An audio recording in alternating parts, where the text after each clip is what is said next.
Is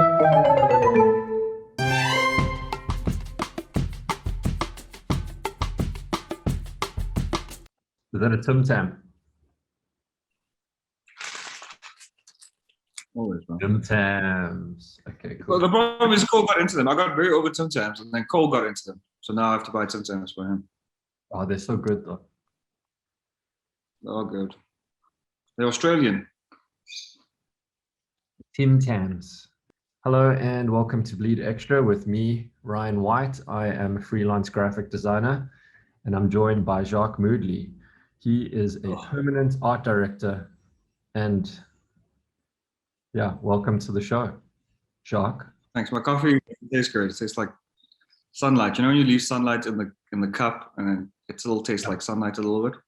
Are you talking about the sunlight? What sunlight are you talking about? Just like regular sunlight, like some vitamin D or? No, I mean, what do you call, you know when people call a thing, it's detergent, like washing soap, but they call it the brand. I don't know what's that called. But by sunlight, I mean dishwashing liquid. Okay. Yes. So it doesn't taste It like actually is. No, it tastes like soapy coffee. I imagine sunlight would taste really good if you could drink it up. I imagine it would be hot. Kind of like Skittles, taste the rainbow, you know? Yeah. Sunlight, taste the vitamin D. I like that. Taste the D. For people who don't know what the show's about, it's a show where I call up Jacque on a Zoom call and we talk about things regarding advertising and, you know. Yeah, and I complain about my coffee and eat biscuits, but I'm all out of biscuits. There you go. So today we are going to be discussing the philosophy of advertising. How do you feel about this topic? Philosophy in advertising? Well, like advertising philosophy. So philosophy around the topic of advertising. Okay. You down for I it? never thought advertising was philosophical. I'm down for whatever, dog. Okay. So what I'm going to do is I'm going to read out some quotes and then we're going to react to them. It's happening. Okay. So the first one I've got here is a good advertisement is one which sells the product without drawing attention to itself. The one that sells a product with drawing attention to itself. Yeah, a good advertisement is one which sells the product without drawing attention to itself.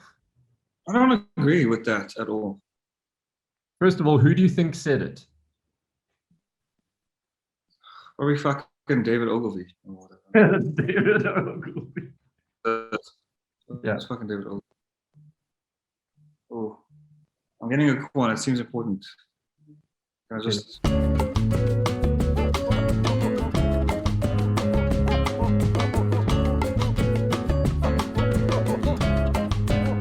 Yo, sorry. Pretty good. All right. Yeah, can you hear? Oh, there we go. Oh, I got such a big red nose thing on my. I got that thing. Remember that thing you had once? It's horrible. Fuck, man. Oh, I hated it. Look like Rudolph. Such a weird thing. What did you use? Bactroban? I know this is weird in me recording stuff, but like, what did you... No, so what I did was I drank shitloads of water.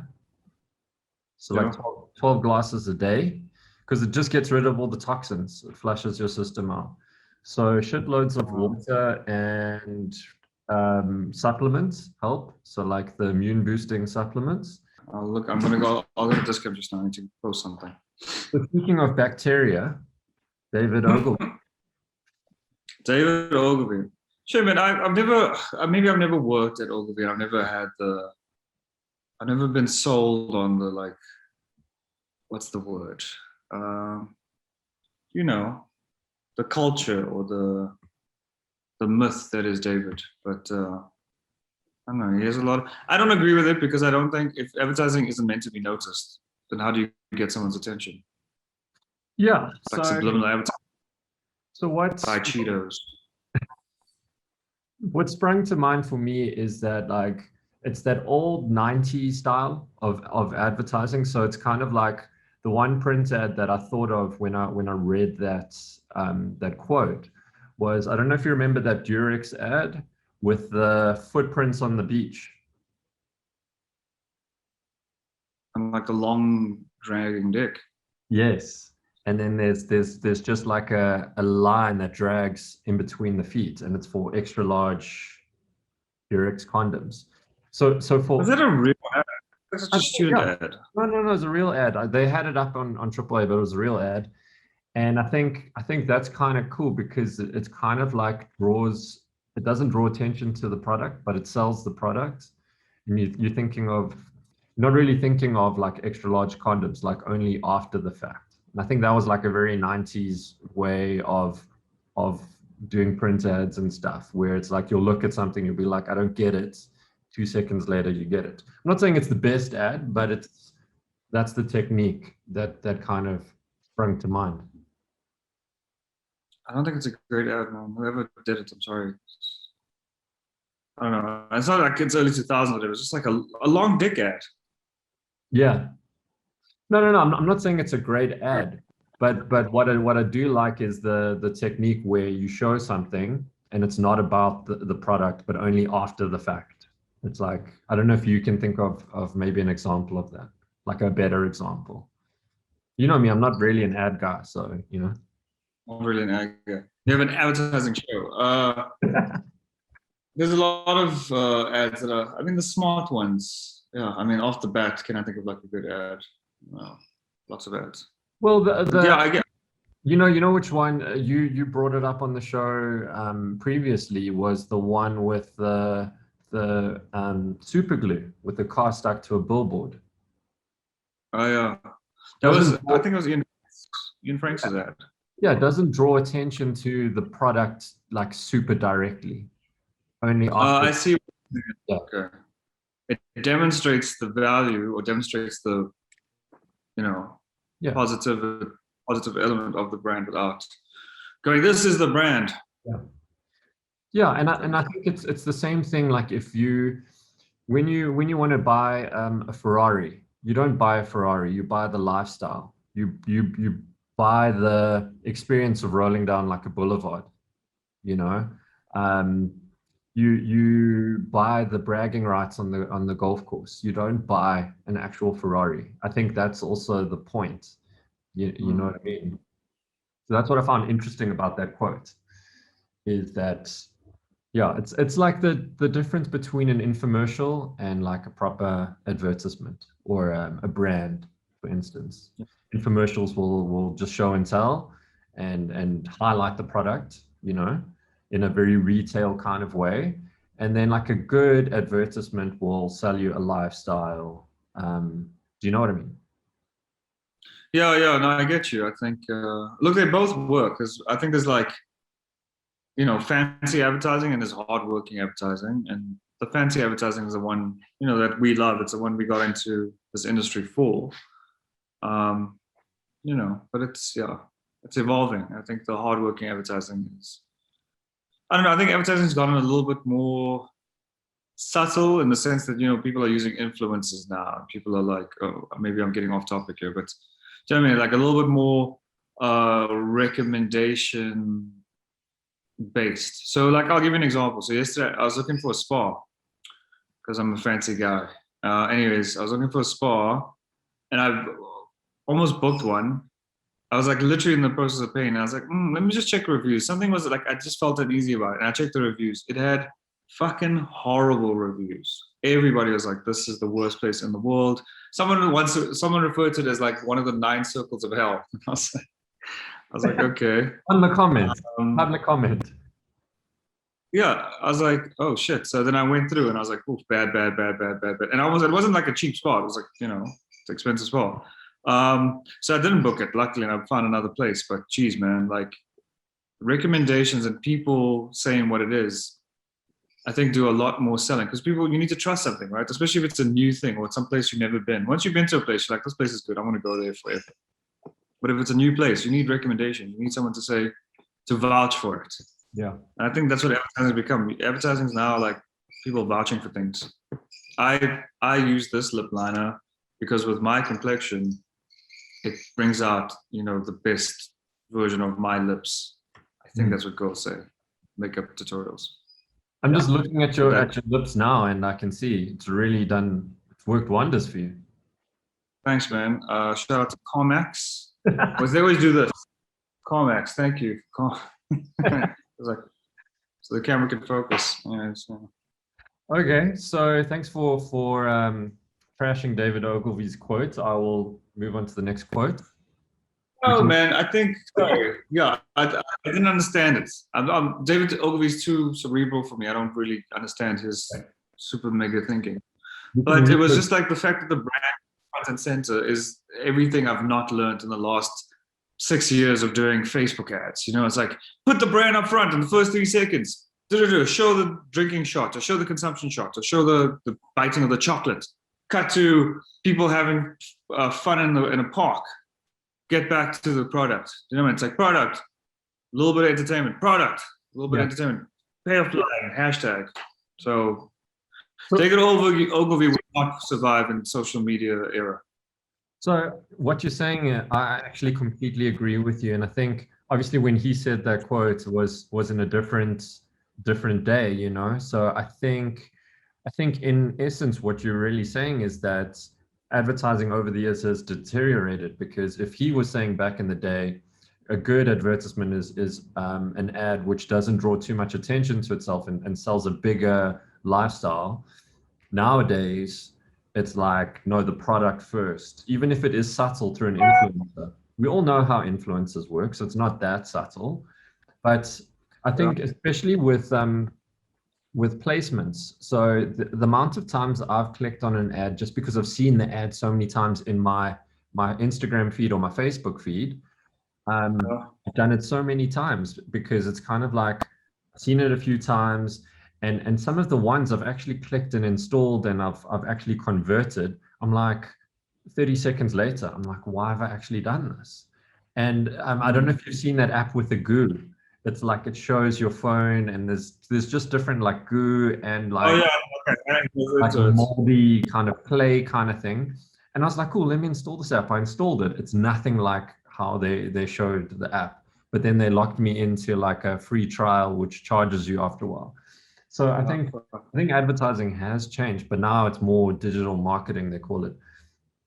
So it's kind of tricky where you can actually just pay for impressions and placements and conversions, and it's all about how much money you have, and your product is always front and center.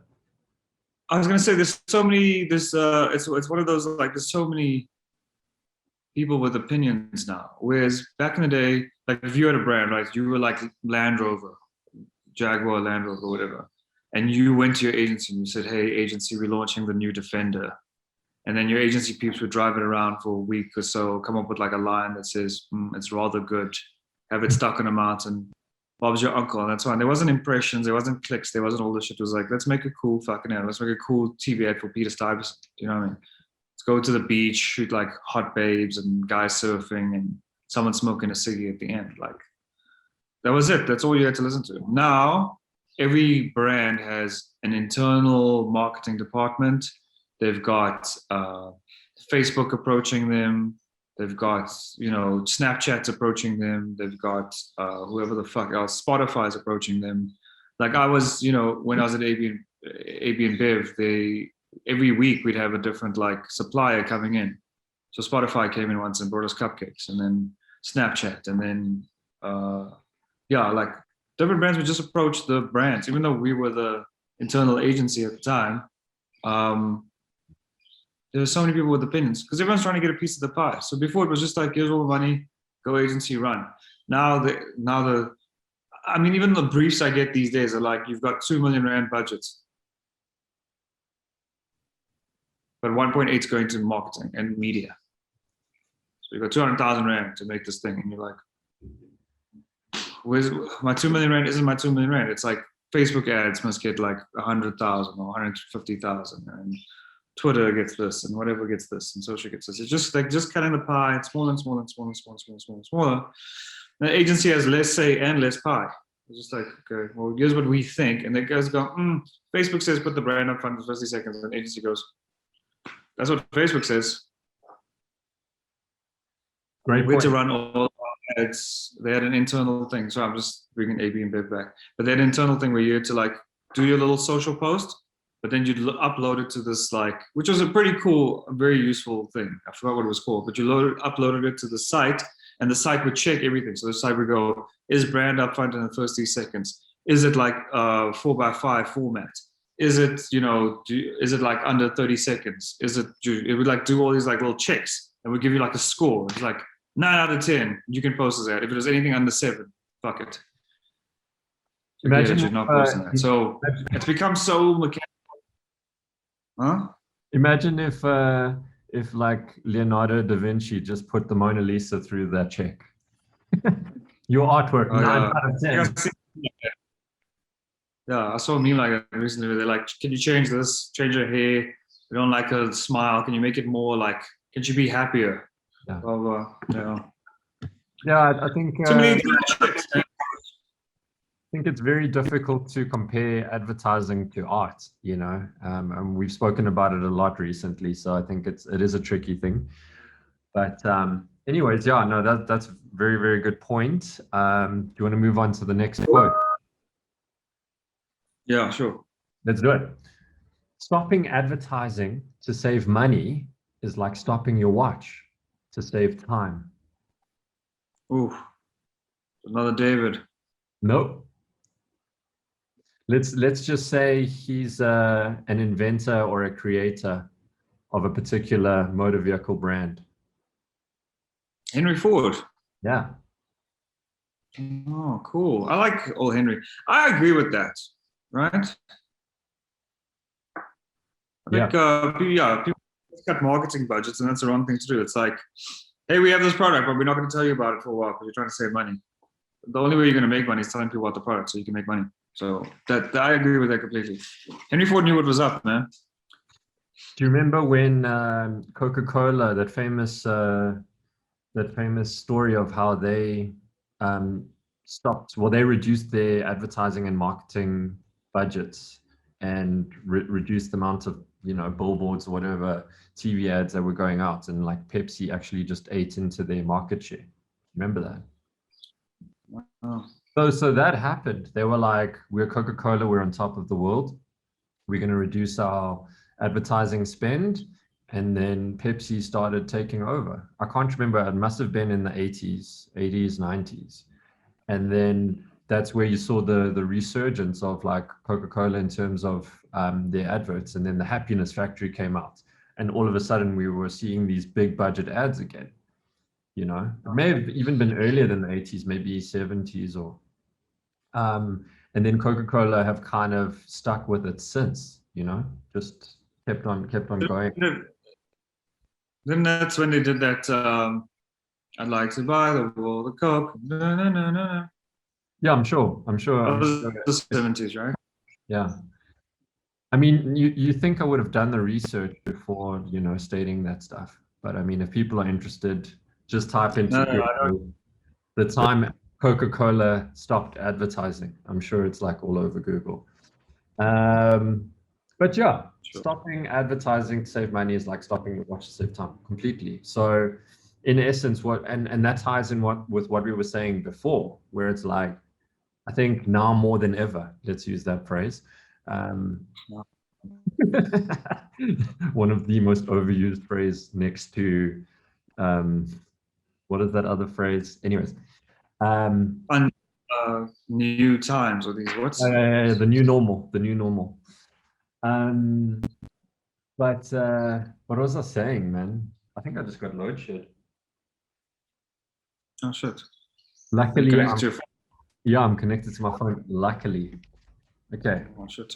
You keep talking, bro. What? No, man. I think I think the pie thing is a real thing, and everyone's getting a little piece. And I think that yeah, man, it's up to the agencies to like. I think when you deliver value, right, and it's difficult because even I've had meetings with like my heads of creative, and they were like, "But what value are delivering, right?" And I think it's the same goes for like agencies and brands. It's like brands have to see the value that you're bringing to them, And that's why maybe we always get into it, but maybe that's why awards and stuff are so important, because that's kind of how brands go, oh, okay, these guys have won us a Grand Prix. You know, that's value. We can't take money away from them. We can't take our business away from them, because look what they did for us. They put us on the map. Now our names are being mentioned in Cannes.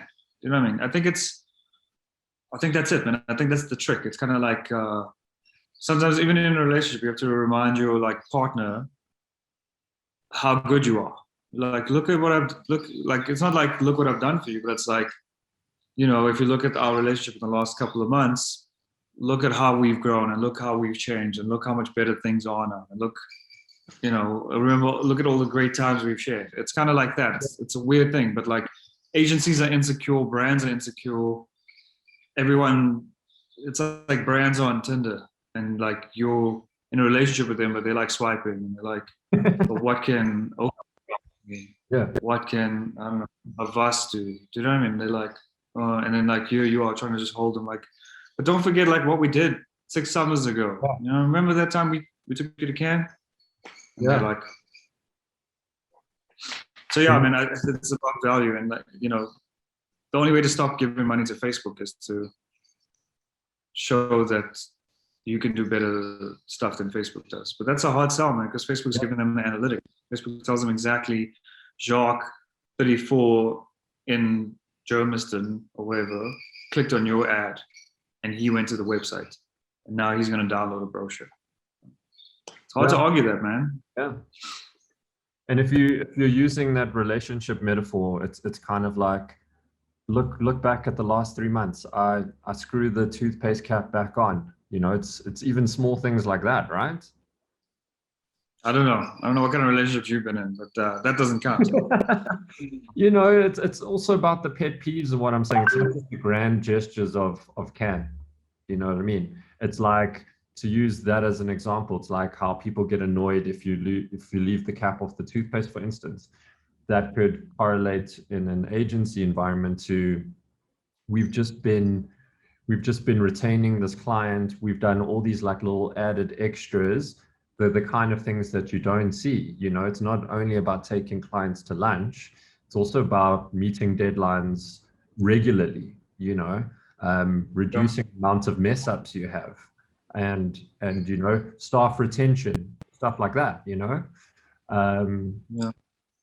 So it's not only about the grand gestures, I think, is what I'm trying to say. Oh, that's true, man. Yeah. They're still going to be wild about. Yeah, got it. No, I'm saying, yeah, I mean, it's not going to stop them being wild by Facebook. Sorry, I've got all these birds here, and they're having like a party. But they're like green and blue. They're very beautiful. Tweeting, bro. Okay, so. No, man, Go ahead. No, I was just saying that, yeah, I think, yeah, it is the little things, and but you have to like kind of remind them, like, hey, look at these things I've done for you. Keep me. Okay. So I have been Ryan Whyte. You have been Jacque Moodley, graphic designer and director, most of your life. Yeah. And this has been Bleed Extra. And that's it. Sweet. We're finished. Do you have stand-up? What's the deal? Always, bro. Always standing up. Okay. Well, I'm going to deal with this load shedding. To all of our international listeners and viewers, load shedding is when they distribute, I don't know.